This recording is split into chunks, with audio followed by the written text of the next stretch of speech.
And I've just hit the record button. I hope everybody is comfortable with that. Welcome to, well, it's definitely the first session we've had like this for the year.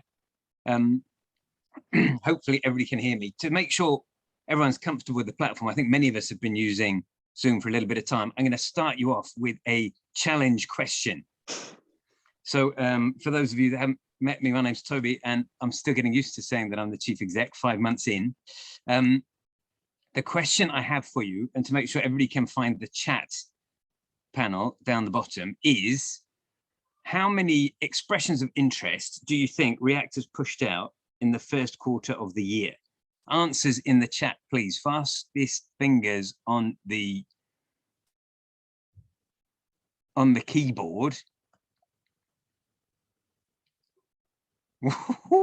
They're coming in.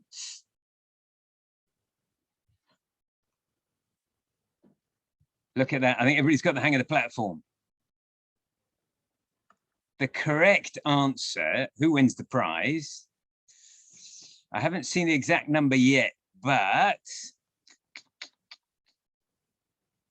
Jane with 35 is the closest, 34.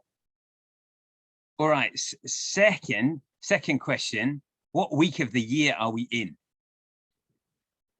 Bang him down. Fastest first, 12 from Jane. Rich, 13. Rich wins.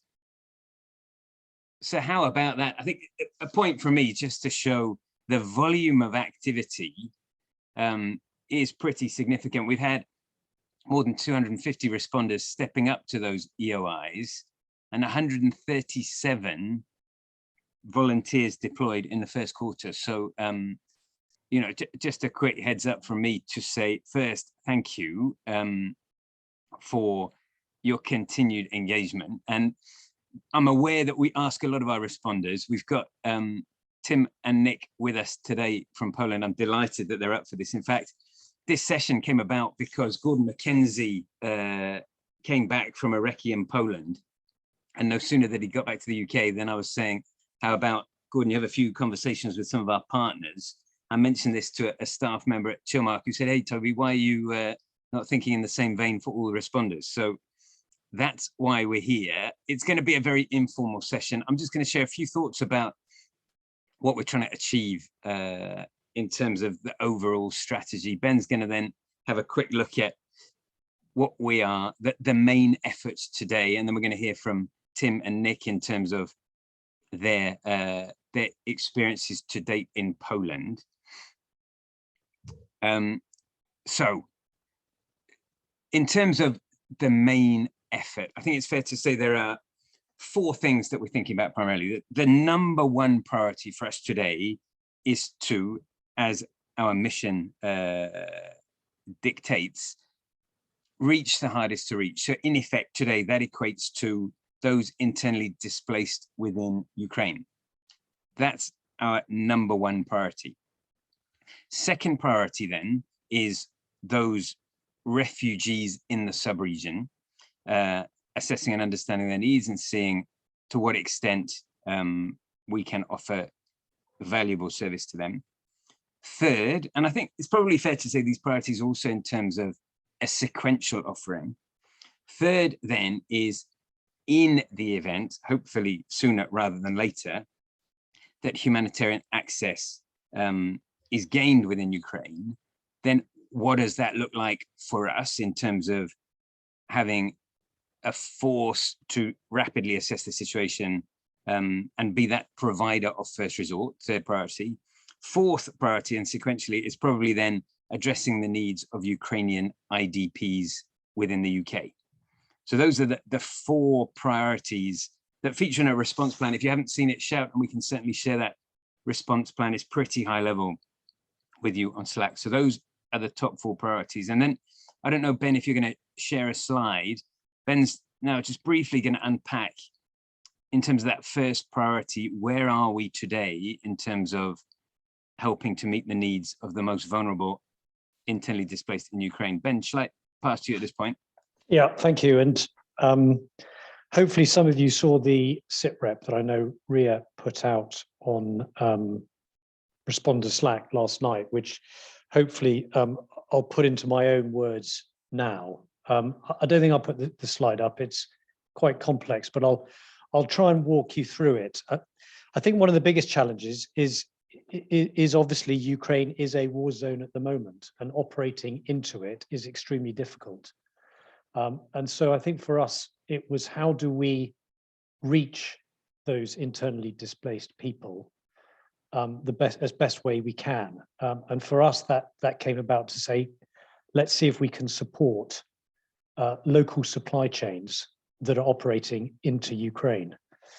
Of course, the UN big machine is starting to grind, but it takes time to start to move. And it is starting to move large amounts of aid into the country. But it's not getting out into those smaller regions and those harder to reach areas. And so firstly, we've identified an incredible little NGO called Building Ukraine Together that was pre-war a education platform for mothers and children, but has literally pivoted overnight in the last month to become a distributor of aid, operating across the border from Poland into Lviv, and then using their huge volunteer network to distribute aid throughout the country. But they need a hand to really maximize that supply chain. So that's our main effort at the moment, is to lean in as best we can to support that supply chain. And we've got Tim and Nick supporting that from the Poland end at the moment. And we've actually got David Harrington and Paul Forward in Lviv at the moment, understanding better their operation from Lviv and whether we can support and help gear that up as well. Concurrent to that supply chain, back here in the UK, we've identified an organization called the Association of Ukrainians in Great Britain, which again, pre-conflict, was quite a small organization of volunteers that again have pivoted in the last month to mobilizing aid from within the UK and getting that out into Ukraine. And again, we've got a great little team headed up by Damien in London, supporting that association and seeing how we can maximize that supply chain as well. They've just taken over a warehouse in Slough, or in the process of doing that. And I think watch out for an EOI, where we're hopefully going to mobilize people to help set up that warehouse and get it working efficiently. To help prime the pump, we've just set up now a sort of real logistic base headed up by Marie Griffiths, who is helping now to mobilize aid against the really clearly defined needs that are coming out of Ukraine. And I won't steal hinge and bracket sandwiches to go into the detail of that. So that's sort of main effort number one, is leaning in and supporting those two supply chains, particularly the one in Poland into Ukraine. Toby also mentioned our concerns about particularly Moldova, a very poor country that is seeing a large amount of refugees coming into that area.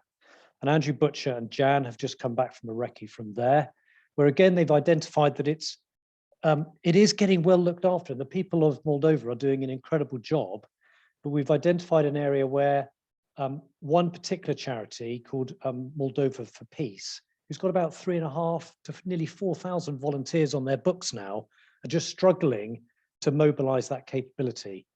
What we're keen to do is exactly like we did down in the Southwest during the pandemic, where we help local authorities to mobilize large quantities of volunteers against a need.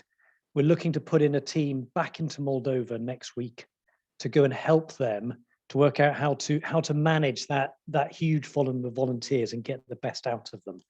And hopefully you've seen an EOI go out for that in the last couple of hours from RIA. And then the last bit is, as Toby said, what happens when peace is declared, or what happens if really stable humanitarian corridors are established?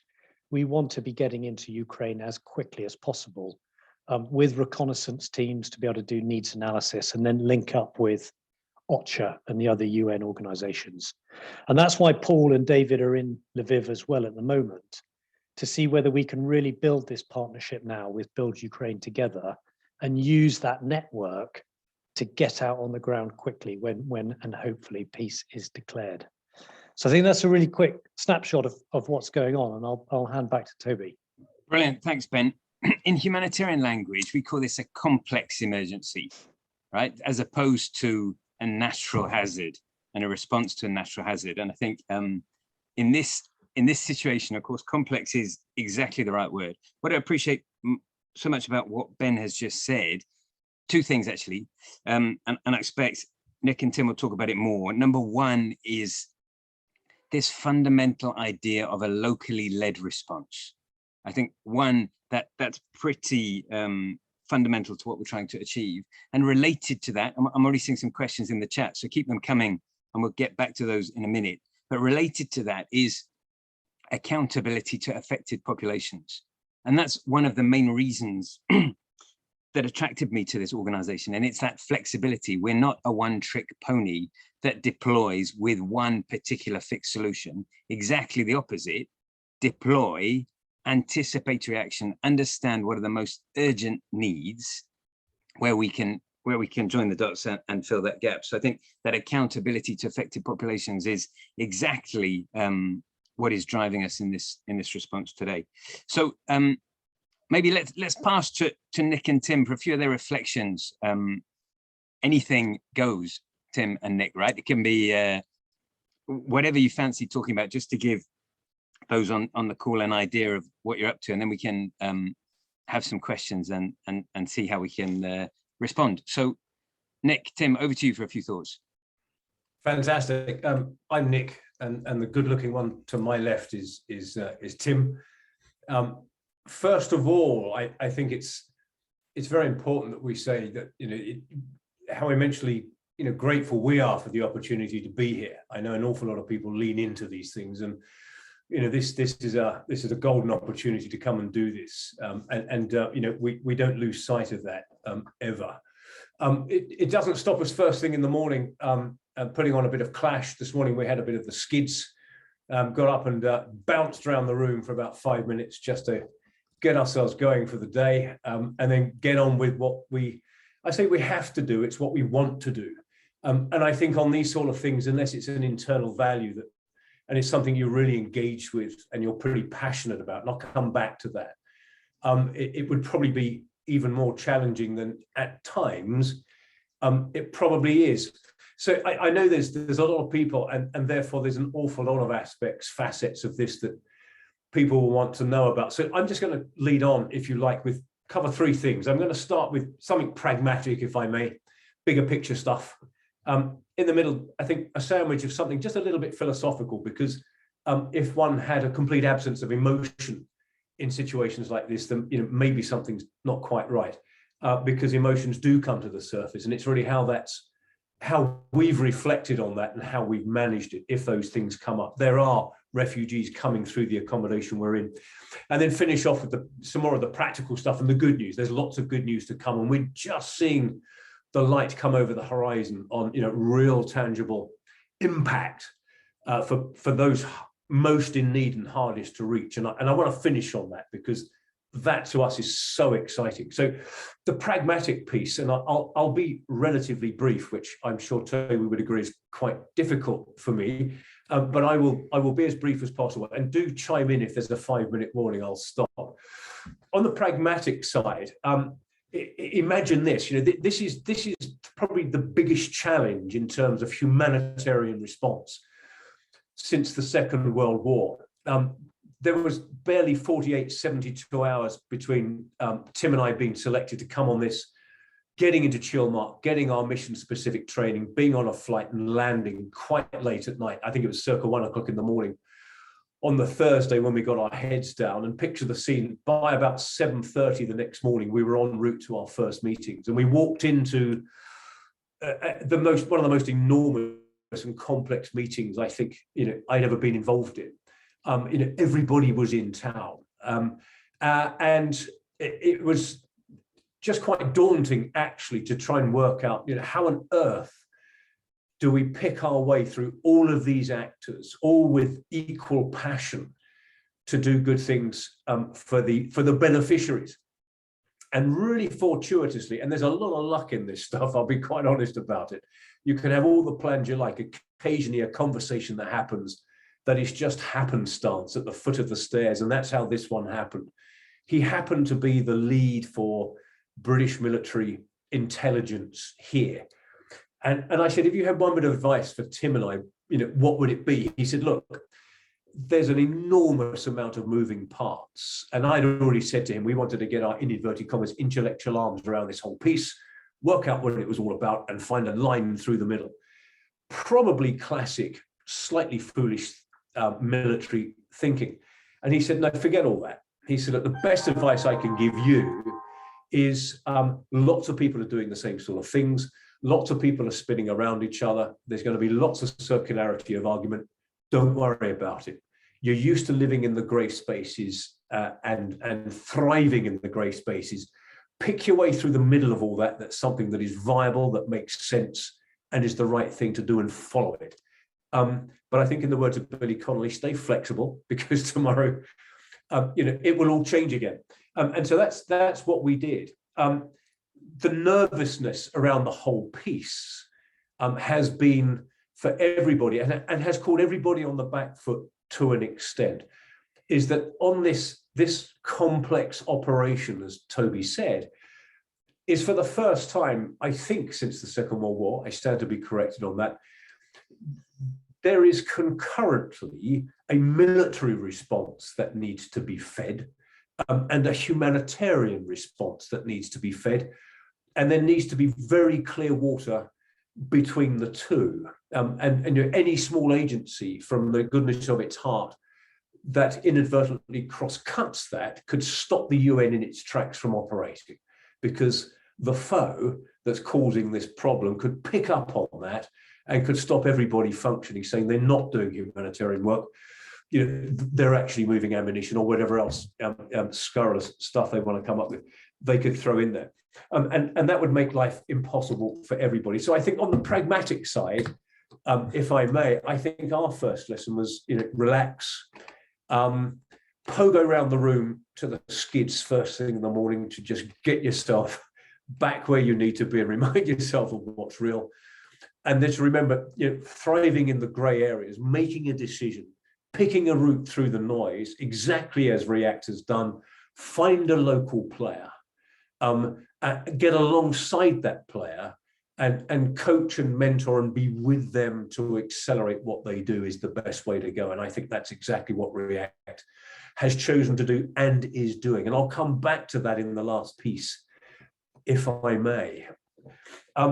On the philosophical piece, because there are lots of contradictory pieces that are occurring simultaneously. We have word for the day. Today's word was juxtaposition. We haven't looked it up yet, but it sounds about right. But here we are, having a cup of coffee. We're pretty well fed in a hotel in a place called Rzeszów in Poland. It's sufficiently near the front to be able to operate. But every now and again, it comes to our mind, as refugees come through here, having had and are still having the worst day, the worst week, the worst month, the worst year of their lives, that literally 90 minutes from here, the stuff we see on the news is happening. And it's quite confusing sometimes when you try to intellectualize those two critical masses of, we're doing something practical, business as usual, intellectualize, talk to people, get stuff done. And then you have this absolute calamity, Armageddon, apocalyptic experience of people. And it's trying not to get sucked too deeply into that. And Tim and I chat a lot about these sort of things, because we think it's important just to air them and keep our feet grounded and keep a handle on what's going on. And we decided, right or wrong, but our conclusion was that in these situations, there's a fundamental difference between empathy and compassion. And we concluded that if we followed the empathy route too much, we would end up in the same condition as the people that we were trying to help, almost. And that actually we needed to be able to step away from it, retaining a huge slice of compassion for the people we're supporting, but to keep our feet grounded and to keep a degree of separation between what was going on and what we have to do. And that struck us as being a healthy style of response, that we keep ourselves in good shape to do good.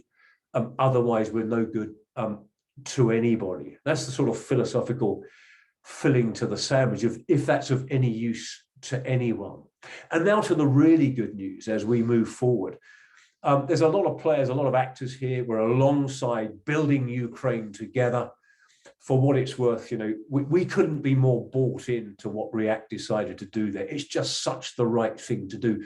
And we've experienced situations where, you know, hugely energetic people have tried to help REACT and have almost washed over building Ukraine together.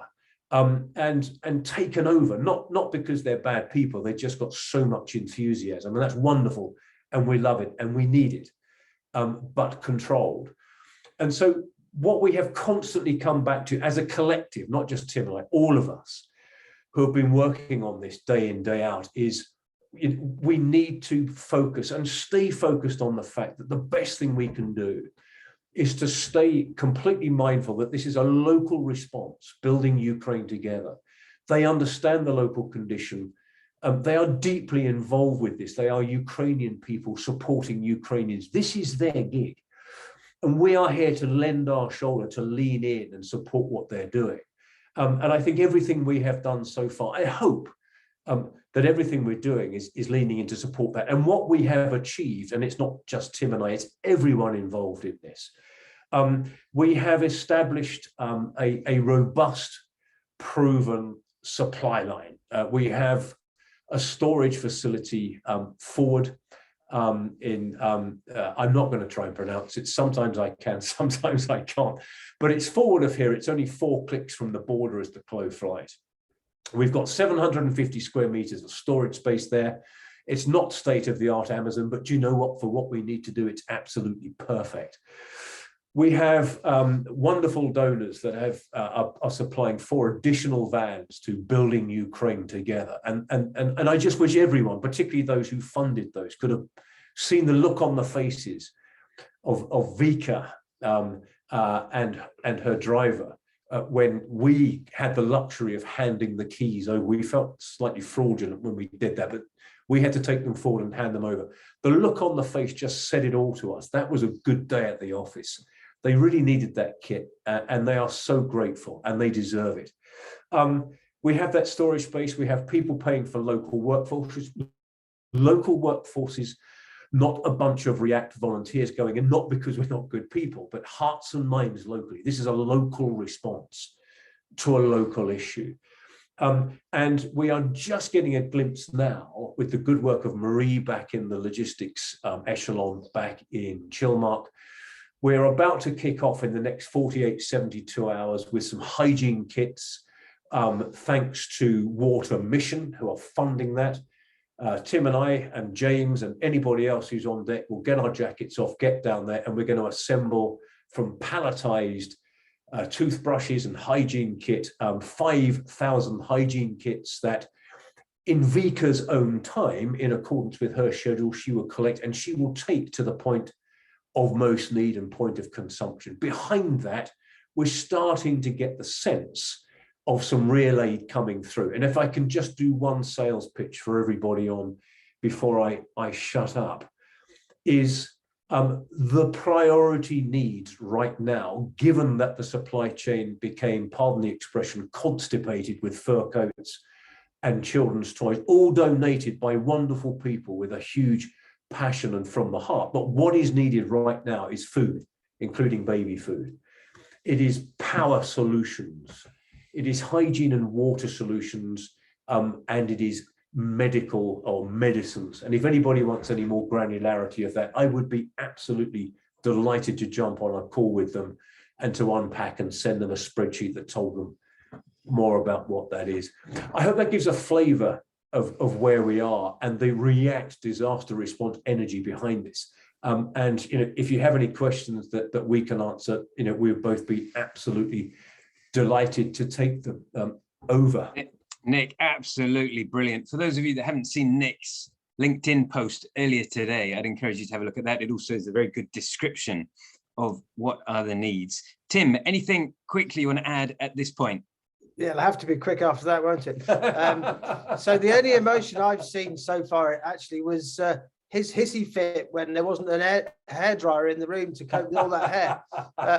But no, I mean, I think very quickly, there's a sort of a common, for those who've been on international deployments before with TR and React, and for those who haven't, there's a similar theme, and that is that the UN machine, which will be superb and is building up to be superb, takes its time to get going. And what we are doing and have done in the past is arrive and be nimble and find where we can try and fill the gaps. And you know, we've been flicking from focus to focus as we find exactly where that is. We found it, and we are now putting that stuff together. So initially, it's quite frustrating because you are bouncing around and you are waiting for this monolith to get going. But actually, we are now beginning to make a difference, and that's what we're here for, to make a difference to the harrowed faces of the people that we see going backwards and forwards. So that's where we're at. And his hair's okay. You're both looking fabulous, particularly given your COVID status. Yeah. I agree with everything you just said. There is one thing I've got to react to. Nick said words to the effect of, we couldn't be more bought into what React is trying to do. And I just want to underline the fact that it's Nick and Tim who are shaping and driving the response.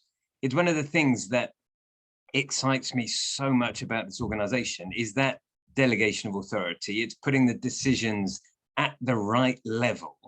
And we're not in some, you know, overly hierarchical organization with deference to headquarters. So although Nick says what he just said, we wouldn't be where we are today if it wasn't for the decisions and the direction that both Nick and Tim are leading. So I think that's an important point. We've had quite a few questions. Keep them coming in the chat. What I suggest we do is I'm going to just read through those questions that we've already had. We'll answer those, then we'll have a next round. It's also good to hear some voices. I know Nigel has put his hand up, I think, pretty swiftly. So after we've covered the questions in the chat, we'll come to Nigel. If anybody else wants to ask their question, feel free to use the raise hand button at the bottom and we'll get to you. We've got just shy of 20 minutes to take some questions. So with that, let me just scroll up through the chat and we'll address these questions as they've come in. First up, from Shiraz, have we engaged on platforms like Facebook, Telegram to understand the needs in country? Maybe we'll pass to the crew in Poland first, and then Ben and I can complement. Thoughts on how we are understanding the need in situ? Tim, Nick, thoughts on that one? Yeah, I mean, we've certainly been on social media. Our priority focus has been engaging with Vika, a 27-year-old lawyer from Building Ukraine Together. And we get the feed from her and that charity as to what needs they are understanding. And so it's a pull system. And we kind of triangulate that with OCHA, the UN departments. So we're actually doing it as a live feed from the front by word of mouth, because we can substantiate those requirements. So in answer to your question, Shiraz, no, we haven't. And I think we'd be overwhelmed potentially if we did, is the truth. When Nick and I aren't in a position to deal with the response from that, or even post, to be honest with you. I hope that answers the question, yeah? Yeah, it does. Ben, anything do you want to add on this one? No, I don't think so, other than, you know, I think Building Ukraine Together with their network throughout the country have a very good feel for what is needed. And I think I trust that more than a platform system. Yeah, exactly. In the UK, Ben mentioned the Association of Ukrainians in Great Britain. They're certainly using social media on the other side to harness the potential of supplies and direct it to the right demand. So I think that's also an important link. Tim, Nick, quick thoughts on Brexit, EU customs challenges. Welcome. Not touching it. We are towards the front, looking forward, and our ConOps, our concept of operating, I think quite rightly, and Marie, I think would endorse that. We've had this conversation today.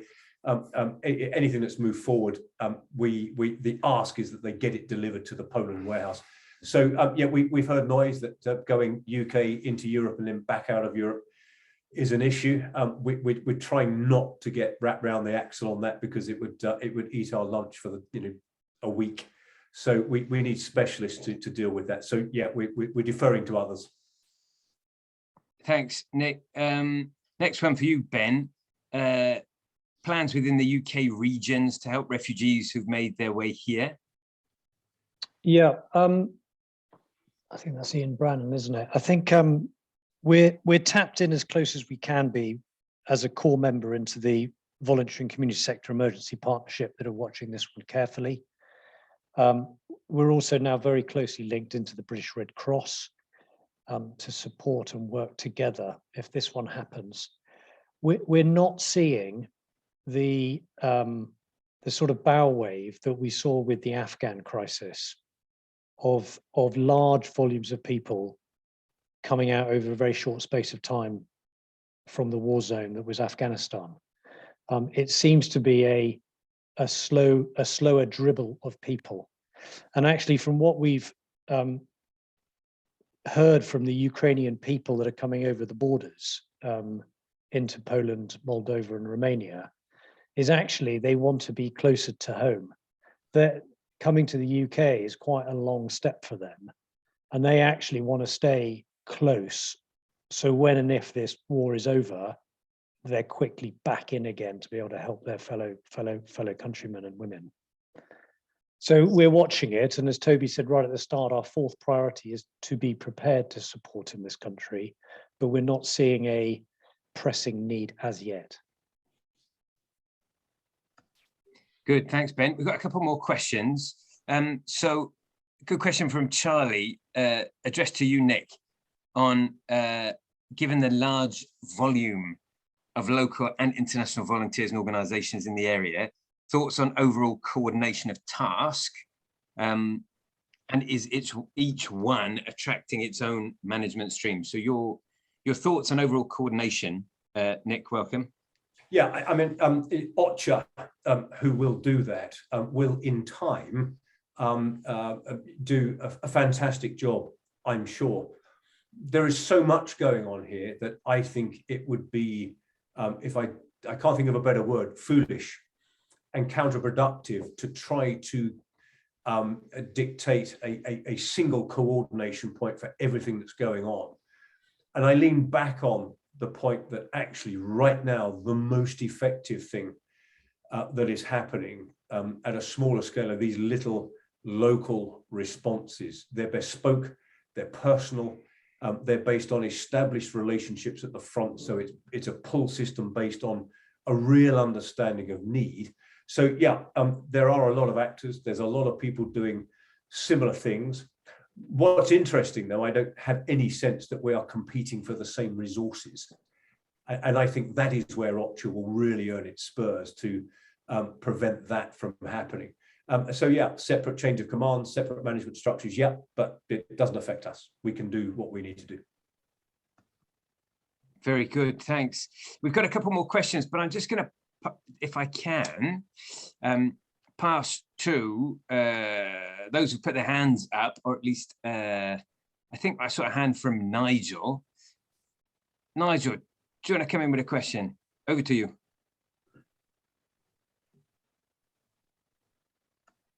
Do we have to do some magic technology to enable him to speak? I don't know. Toby, you may need to unmute him, sorry. Yeah, no, I've got a button that says ask to unmute, which I've clicked on. Nigel, can you unmute? Or if not, we might have to resort to tapping in the chat. Type it in the chat. Maybe tap it in. He's gone to the bar. Let's cover off another couple of questions. And Nigel, we might try and come back to you. If not, please do bang it in the chat. Rich asking, what are those what can those of us who can't deploy do to help? Ben, over to you on that one. I think watch out for other EOIs that are coming out. Like I said, the Association of Ukrainians in Great Britain are just about to take over a large warehouse in Slough. And we're fairly sure we're going to need to mobilize people here in the UK to help do that. Now, I appreciate that's not a remote task, but that's definitely a UK-based task. The team that are working with them at the moment are just better understanding their needs. And there are other bits. I mean, I know that Toby, my Johnny Age 4.5 PowerPoint presentation that I did yesterday of the whole supply chain, there's areas like that we need to lean on you a lot more. I'm conscious of that to help us that are spinning quite fast in the headquarters at the moment. So yes, we must make more use of the incredible resources that are out there amongst you, the volunteers. So watch out for more EOIs. I think the Association of Ukrainians in Great Britain taskings will grow. And it may be that we need to start leaning in to help their regionals to bring aid into that central warehouse as well. And that could be a task that we could get involved in as well. Very good, thanks, Ben. Related question, I suppose. A need for hands-on international responders in the Ukraine and surrounding countries in the near future. Do you want to say a little? I think all of our crystal balls are a little bit murky. Do you want to say a little bit about Ukraine, Ben? Yeah, so I think, I mentioned Paul's task at the moment is to look at the what next if peace or humanitarian corridors come into place, and how we quickly get into country to conduct needs analysis of those areas that are harder to reach. And that is where absolutely we'll want international responders to step forward to be part of those needs analysis teams. And the other area is the EOI that's just gone out tonight to mobilize 2 people to go into Moldova to work with Moldova for Peace to help them manage their huge pool of volunteers. So if you are available and have a good understanding of that piece, get your name forward for that EOI because it's out. We want to mobilize those by Sunday night. Brilliant, thanks, Ben. I'm going to abuse my role as host and ask a couple of questions, if I can, of Nick and Tim. Question number 1, and with the audience in mind, thoughts on the International Responders course and the extent to which it has prepared you well for what you're experiencing today, question number 1. And question number 2, you've been in situ for a little while now. Any one thing you would have done differently in hindsight? Yeah, differently in hindsight, I'd have bought some sun cream. No, so first of all, does the responders course absolutely does get you ready for thinking on your feet, things changing, having to deal with potentially complex things whilst you're on the go and physically knackered. I mean, so yes, the international course is an ideal preparation for what we've had to face since we've been here. And I don't know, you answered, what would you have done different? Would you have done anything differently? I was hoping you'd. But he would have chosen somebody else to come with, is what he was going to say. Most definitely. I wouldn't have come with Hinge. What would I have done differently? I mean, I get it's difficult to answer that. I think what I'd have done different. Well, I have a wish. I wish I knew when I turned up what I know now. It would have been a lot easier. I don't think there's. It sounds arrogant to say that I wouldn't have done anything differently. I think I would probably have guarded better against that. And we know what I'm alluding to. There was this little phase in the middle where we had lots of really spiffing ideas.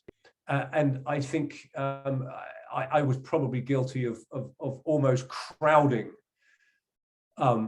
building Ukraine together. and losing sight of the fact that this is a local response and, you know, a coaching, mentoring style, getting alongside to follow their agenda. And if their agenda didn't feel quite right, to ask the right questions and help them turn some other lights on to give them choices to do something different, rather than leading them in too hard a way. So what would I have done different? I would have been a little gentler on some of my spiffing ideas, and just toned it down a little bit in the middle there.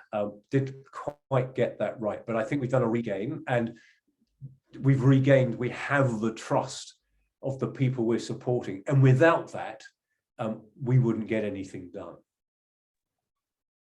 Brilliant answers. Ben, any final thoughts for you? We're tight on time, last couple of minutes. No, I don't think so, other than, you know, this is going to be a long, protracted operation. And so I think there is going to be plenty of opportunities to get involved with it. You know, I can't see peace happening quickly, and this supply chain we want to continue to support. And even when the might of the UN gets going, I'm still confident that the Build Ukraine Together supply chain will still be reaching further and to the hardest to reach. Absolutely. Compared to what the mighty UN will be reaching, the sort of main centers of mass. Yeah. And so we're going to be in this for a long time. This is going to be a long running operation. It's going to be a marathon, not a sprint. And there's going to be plenty of opportunities. Yeah. Very good. Thanks, Ben. As you were talking, a good question coming in from Jason, directed to you, actually, Ben. I think you're the best place to answer this. With what Nick's just said on doing things differently, can you say a little bit about lessons learned exercises and how we, you know, from returning responders to aid those who deploy? Yeah, so we, for those of you who've been on an international, we always do a sort of hot debrief of the individuals that have come back off country. We do that immediately that they come back in, and get all of the key lessons learned from them. And we're also now trying to use those individuals to be part of the mission-specific training for the next team going out. So Andrew and Jan, who have just come back from their mission into Moldova and Romania, are very much now playing a part in mobilizing the next team and the response that we're sending back into Moldova to ensure that those lessons learned are maintained throughout the organization. Jason, I really appreciate your question. And I think, you know, one of the things that I noticed when I joined the organization was at times I expected more transparency. And I think there's absolutely no reason why we can't make these things open and public. I think they're very valuable to any responder. So I think, you know, Ben, that's something that you and I can reflect on, in effect, these after action reviews, but even, you know, near real time feedback from responders, that's helpful to any humanitarian organization, I think, responding. So I think that's something that really interests me. I've had several conversations with Nick prior to his deployment about, you know, what more can we do? I think in a way, products is an overused word, but, you know, some of these things are global public goods. What can we do to create a platform that helps other organizations? This is all about a team sport, right? We're not competitive. And I think last couple of words from me, this is the first time that REACT has responded to a complex emergency. This is not about us flying the flag. It's not about us having some brutally ambitious goal. Far from it. It's about us saying, let's identify a valuable contribution that we can make to move, you know, to move the needle, and doing that in an appropriate way. I'm delighted with the response that is unfolding. Huge thanks to Nick, Tim, and all the other responders that have deployed. Thanks to everybody for joining us on this call. Just final thought from me, we're gonna have a very similar call this time next week, but we're gonna focus on the domestic rollout. And so many of you will be aware that we have quite, I think, appropriate ambitions for domestic response within the UK. So if you're free at the same time next week, please join myself, Ben, and Luke, most probably. We'll have a very similar relaxed conversation about what we're planning for the domestic response. I'm sorry we can't all come off mute and clap very loudly, but it's what I wish we could do to recognise the Herculean efforts of Tim and Nick. And Tim and Nick, let's leave the final word with you. Over to you for the final thoughts before we close. Okay, well, I just want to answer Jane's question, because Jane's saying what the key reflection or takeaway, and genuinely having be flexible, be prepared for on the bus, off the bus, even if it's in the run up to being deployed. I mean, I've been on the bus, off the bus for several deployments. You've got to expect that, maintain your sense of humour, and once you're out here, also expect the pace to alter. So sometimes it'll be slack and you'll be wanting to do stuff, but be flexible, be flexible. And the last thing I want to say is it only me, or when Nick was saying it's a local response for local people, didn't everyone expect him to start going like this? Sorry, is that just me? Maybe it is, maybe it is. I think it might just be you, or you might need to translate it. I think it's you. Great place to end. Exactly. Great job. Confused, Thank you. Place to be. Very good. And we'll see you all again soon online. Cheers. Take care. Bye. What was that?